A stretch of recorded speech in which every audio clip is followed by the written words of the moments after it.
Hello everyone, my name is William Amzalag and I want to welcome you to our 9th episode of Jeunesse Longevity TV.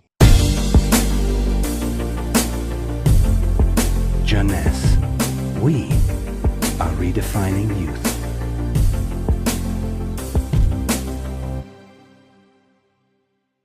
Obesity, or should I say globesity.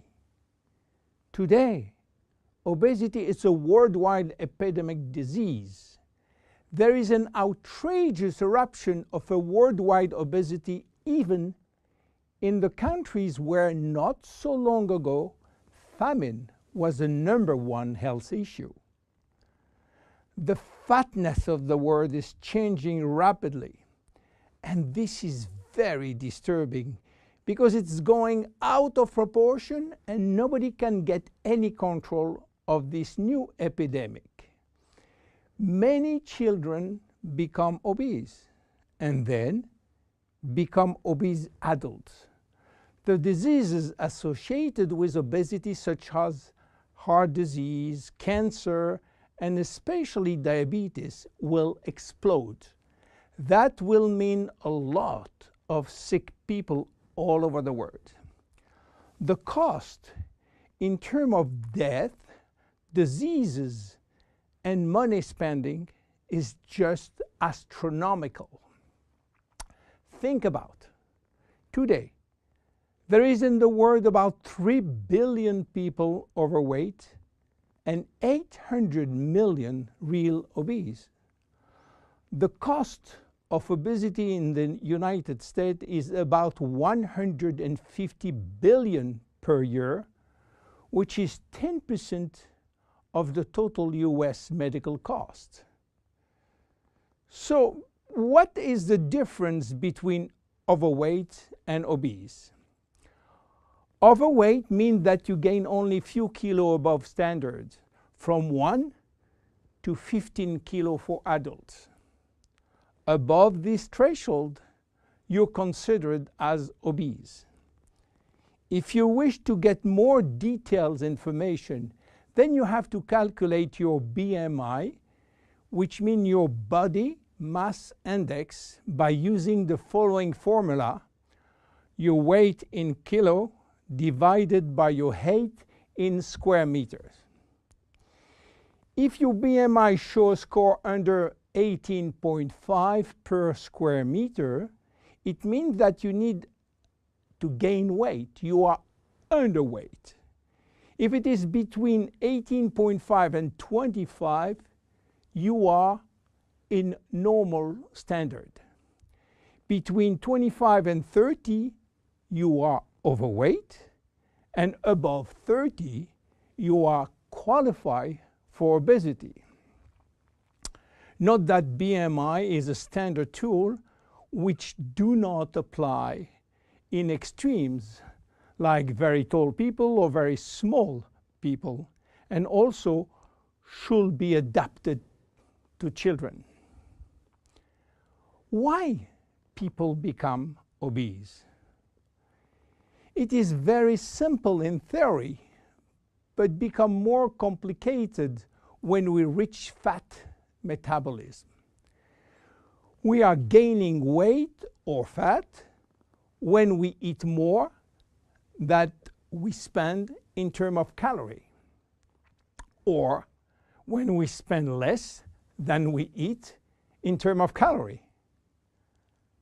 So how do we get energy? The body will get energy only from the food, knowing that 1 gram of carbohydrate will release 4 calories, same for proteins, but 1 gram of fat will release 9 calories. So all depend on how much you eat and what kind of food you eat. If the food is rich in fat or in protein or in sugars. Now, how do we spend energy? There are 3 ways to spend energy. The first one is what we call basal metabolism, which is the necessary energy required to get our body working and all our million of chemical reaction working and working properly. This requires approximately 1 calorie per kilo and per hour. So if you weigh 60 kilo, you will spend in 24 hours 60 multiplied by 24 equal 1,440 calories per day. And this is good news because you have no control on that. The second spending is the necessary energy to fight against heat or cold. And these depend on the environment and the way that you are protected against heat or cold. It is called thermogenesis. And again, you have little control on that. The third one is the energy required to move your body, and that is entirely up to you. This is to say that physical activity is the only controllable way to spend energy.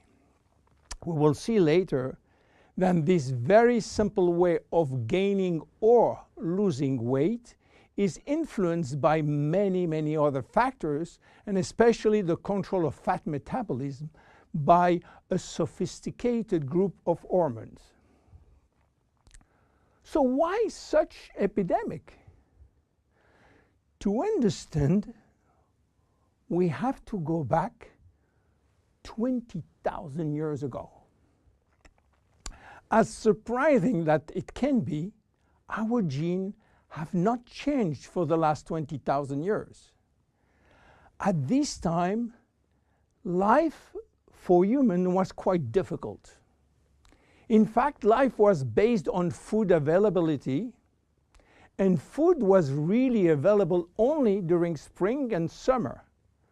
The rest of the time, no food, almost famine. Our genes has to adapt and to work in accordance with this alternance of abundance and famine, and they create a kind of energy storage. The fat cell was born. This cell has the capacity to store all kinds of energy derived from fat, from carbohydrates, and even proteins. It can increase 50-fold its size and retain energy in the form of triglycerides.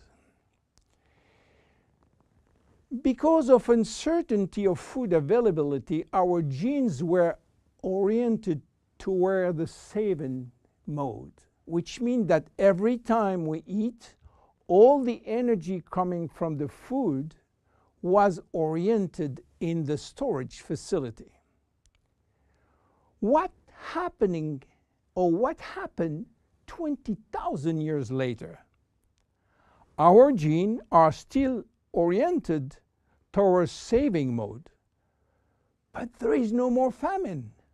On the contrary, the new society offers an extreme abundance of food rich in calories, and that all over the year. And guess what happened? Everything is going first in storage. And once in storage, it is very difficult to get out. You understand now why it is very difficult today not to gain weight or fat. But there is another factor. 20,000 years ago, in order to bring food at home, men were hunting, fishing, or climbing trees to get fruits. And that was a huge energy spending mode.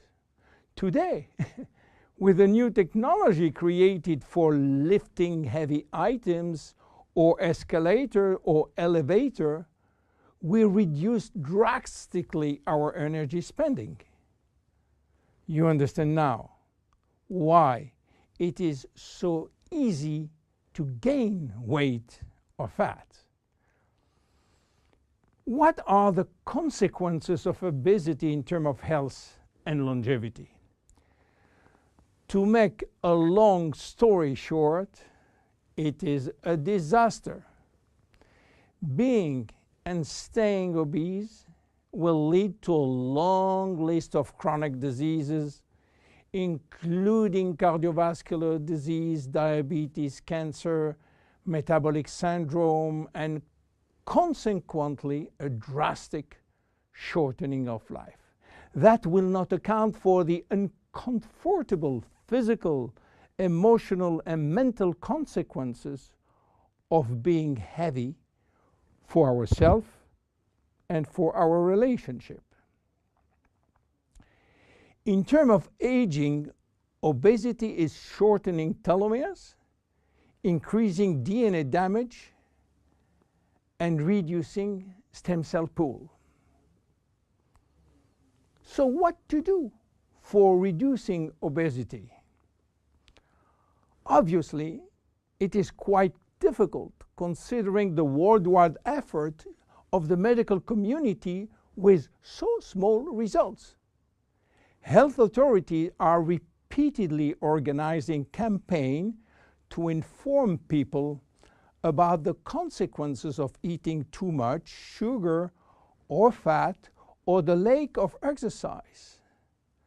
But the food industry until now do not help and still putting on the market food rich in bad sugar and bad fat.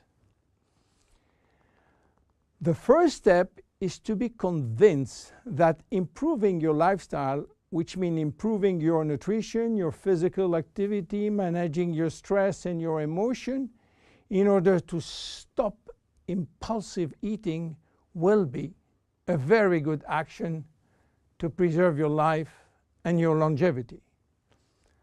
The second step will be to use specific food supplements to help managing your fat metabolism and rebuild the muscles that you lose when lacking exercise. This is why Jeunesse decided to create a new line of product specially designed to counteract craving, to help fat metabolism, and to reduce muscle loss. Be with us in our next episode dedicated to the Zen Body line. My name is William Amzalag, and I will see you on our next episode. Thank you.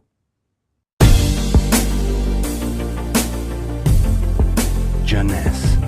We are redefining youth.